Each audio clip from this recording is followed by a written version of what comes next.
Hello everyone, this is Kasabi, and welcome to another edition of my Rocket League and Monstercat album song rankings. Rocket League and Monstercat Volume 4 is a little more sinister this update, maybe to have a darker tone for the fall season, and it might not be everyone's cup of tea, but as a whole I feel that Monstercat has created another good addition to Rocket League that is both defining, but in a whole, a good body of work. I always seem to go on a tangent with how I describe my rankings in other videos, so quite simply, it's how the songs tonally fit to the theme of the update, the game itself, and also how well it matches up to previous editions in the Rocket League soundtrack. Primarily the original soundtrack by Mike Ault that defined the soundtrack to begin with. So, with that said, let's get to the rankings. At number 6 I have Burning Up by Darren Styles, Gamer, and Dougal. I was personally a bit disappointed by this effort in Darren Styles and Gamer because I love a lot of their work and their remixes. This song had the potential to be good, but it's too fast and too annoying, which is strange to say that alongside a game like Rocket League, but it's true. I actively felt myself aggravated on occasions listening to this song while in the lobby, and even alongside some more hardcore songs on this album, it's a bit too much, especially for unaccustomed audiences. At number 5, I have Walking on the Moon by Infected Mushroom.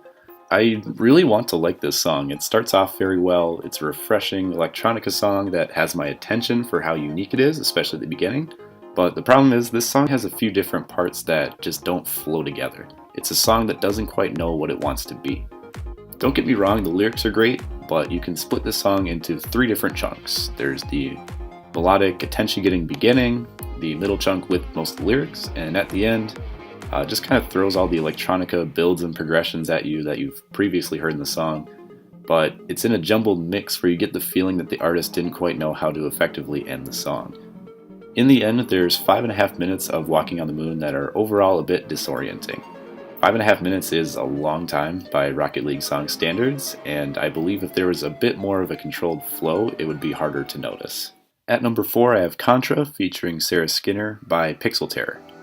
Every iteration of my videos reviewing the Monstercat albums, I seem to mention a strong formula that Rocket League has that either involves a strong female vocal or a good but not quite annoying level of quirky noises that are reminiscent of the original soundtrack by Mike Ault.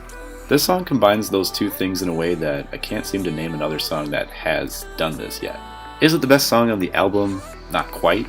Neither aspect that I mentioned are strong enough to catapult it to the forefront, but it's still a good song, a good addition, and it mixes well tonally with the rest of the album.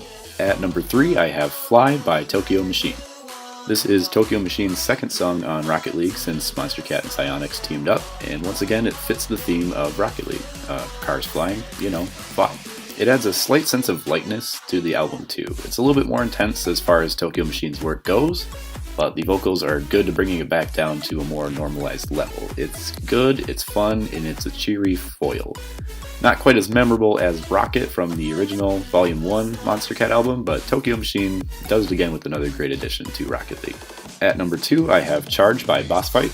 This was originally the title song, for those of you that remember, for the first week or two before the full album was released. It acted as a harbinger of the incoming update, which I thought was really neat, and at the same time it was just kind of here to announce, hey, like this update, the music is going to be a little bit more intense, so prepare yourselves.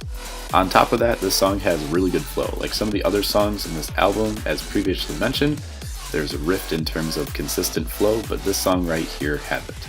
And finally at number 1, I have Horsepower by Muzzy.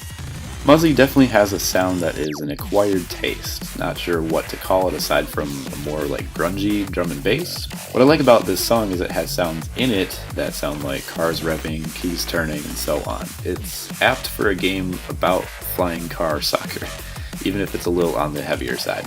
It doesn't surprise me that this song ultimately took over as the cover song over Boss Fight. I do have one slight nitpick of this song, and it's the fact that it's also a 5-minute song. The intro is a bit shortened to fit alongside the beginning of the loading screen in the game, which takes it down closer to about 4 minutes, but the chorus repeats itself enough where it comes a little stale.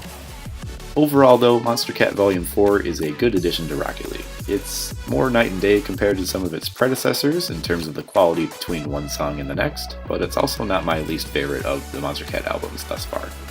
Maybe I'll make another video once Volume 5 has been out for a while so I can rank each album 1 through 5 once I have a little bit more time to let this album sink in.